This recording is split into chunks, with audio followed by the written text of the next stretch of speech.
Yes. Getting car parts has to be one of the best feelings in the world. Damn, that looks heavy.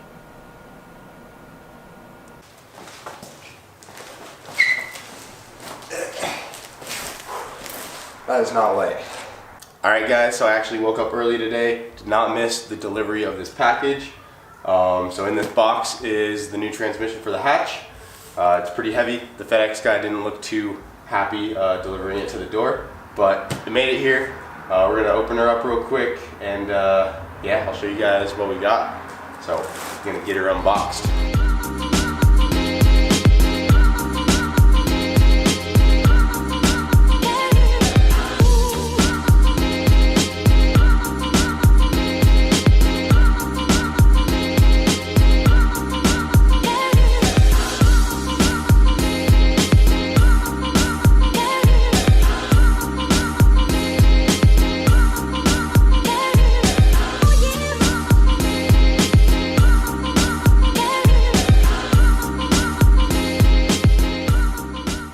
So here is the new transmission for the hatch. From the outside it just looks like an ordinary stock transmission, but on the inside it is definitely far from stock.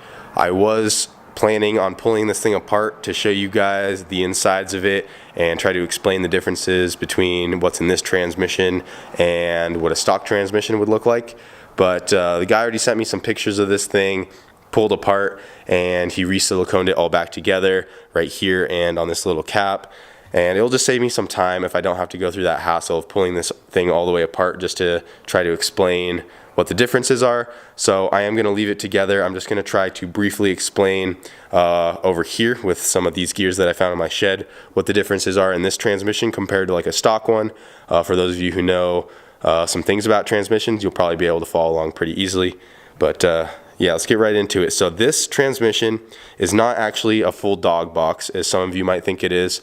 It still has synchros. It is not dog engagement, but it has straight cut gears, and it has a Quafey LSD, which is a really good LSD, and the gear set that is in this one is a Sanes gear set.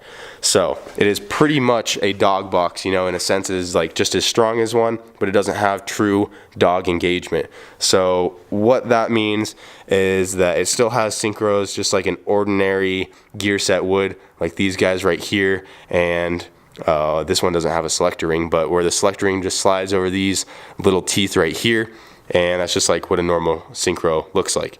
On a dog box, all these little teeth are replaced by these big just pucks that go around. There's like 6 of them or something, or like 8. With the dog engagement, you don't have to worry about your synchros ever wearing out because there are no synchros. They usually stay pretty good for a while, so you can just always slam gears, and then if your synchros are never wearing out because they're not there, it's easier to shift the transmission and not miss gears as often, I believe. I'm honestly not too experienced with like dog boxes or transmissions in general. I just know about rebuilding these stock gear sets. So maybe if you guys know some more benefits of actually having the dog engagement, let me know, because honestly, don't have any other reasons other than that. You know, they just help with shifting and don't have to worry about these synchros wearing out. That's the only thing I could think of. But the important part about this transmission is the straight cut gears. So the synchros weren't ever really my issue. On a couple transmissions I had, it was hard for me to get them into gear, but that's because the synchros were just stock and I never replaced the synchros with new ones.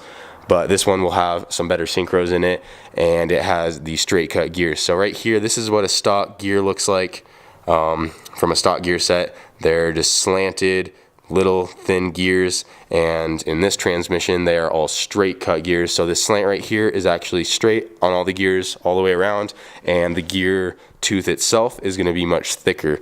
So I brought this input shaft right here just to kind of show you guys, because I can compare it to a stock reverse gear. So this is the stock reverse gear from one of these Prelude transmissions, and this is essentially what is in this transmission right here for all of these gears. So instead of having these right here, they are all straight cut like that, and they are much beefier on the gears. So they can hold a lot more power, and there's much less chance of these breaking apart.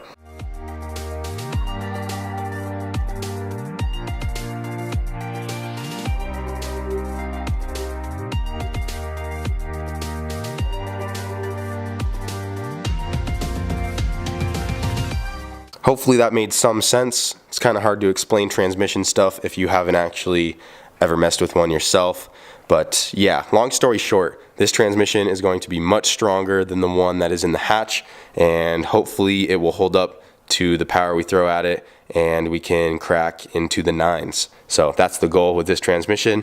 And a cool story about this transmission as well is it actually came out of a Prelude that belonged to a guy named Roger.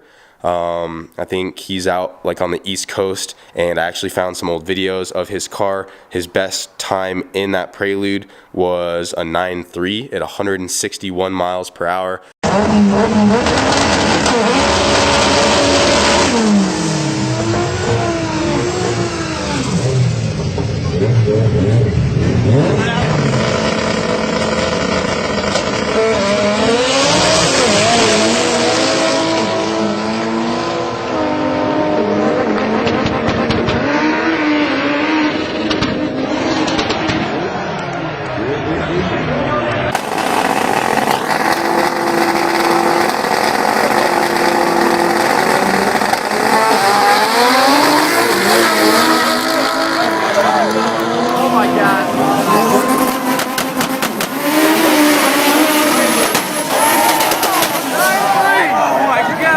From what I was told is that after he ran the low 9-second pass, they were trying to go faster. I believe they were trying to get the Prelude into the 8s, and it wasn't fully gutted out, and they took some weight out of it.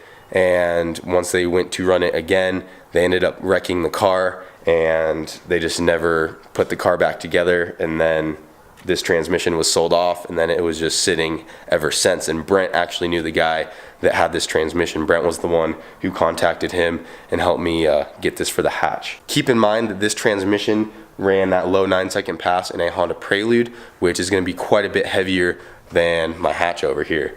I don't remember the exact weight of that Prelude. I think Brent told me it, but I do believe it is a few hundred more pounds than my Civic, so there's a bit of a weight difference there. And what that means is that this transmission in my Civic isn't going to have as much stress on it as if it were in a Prelude. You know, theoretically, it doesn't have to pull as much weight. There's not going to be as much load on the gears. So if it held up fine in that Prelude, then there should be no problem with it holding up in my Civic, because it doesn't have to pull as much weight. So we should be able to get those times without putting as much load on the tranny, if that makes sense.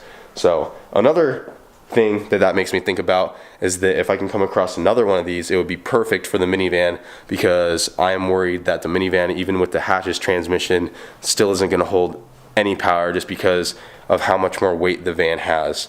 So a stock transmission with that much more weight at 700 horsepower, I just don't think it's going to hold up. But we'll see how this tranny does in the minivan once we get it swapped over. But yeah, this transmission will hopefully be bulletproof in the hatch. Hopefully we can throw a lot of power at it, and I just want to break into the 9s, and we'll see if we can make it happen. But I'm not going to be putting this in tonight, guys. I think I'm going to save it for tomorrow, get this transmission installed, and we'll just go from there. Got to keep moving forward, get stuff done on the hatch. But yeah, I'm really excited it finally came in, and can't wait to get it installed. It's going to be sweet. Also, real quick, I just want to show what came in this smaller box as well that was in that box when I took it all out.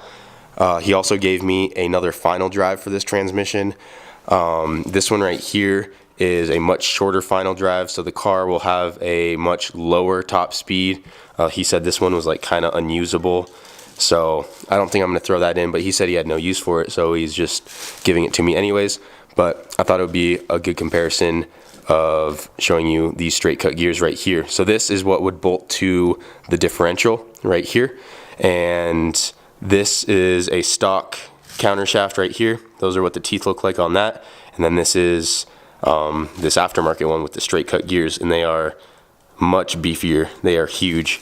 And if I could show you a stock differential outer gear as well, you could see that these teeth are just massive. So that's definitely going to be able to hold quite a bit of power for sure. You figure your car out? No, dude. Freaking sucks. Like after school, I came home and I got a bunch of grounds and I sanded them all down, and I even put more grounds on it. So I put one from here to the alternator like you guys said, and I was like, okay, so I put that there, and I came over here, and then I went from the battery ground to the thermostat to get a better ground on the block, and then one from the tranny that was there, and then one from the valve cover that was there. And I thought it was alright, but like it just came back all like out of nowhere, so I don't know what it is. But I still think it's this freaking thing in here. Everybody keeps saying it's a electrical load detector, which is this brown thing. And there's no way you can get it out unless you get the whole fuse box. So looks like I'm gonna have to get it. So it kind of sucks. Definitely not a ground though. Yeah, it's not a ground. Yeah, it's just like barely strobing. Yeah, it's weird. It was just idling and then the lights just died. Then the headlights are randomly shut off. You can see it flipping, man. That's what it's doing. It's way worse.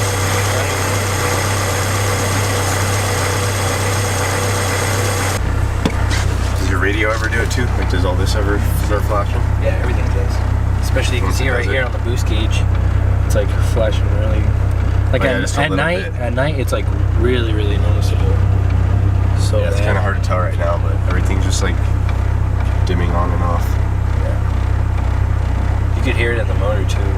We're gonna try that and hope that fixes it, because it's a big pain in the butt.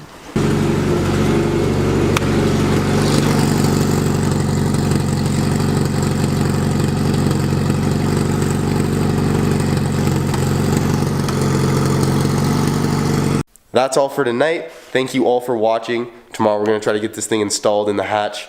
And yeah, time to go faster. I'm really excited. Hope you guys are too. And be sure to stay tuned for more on the hatch.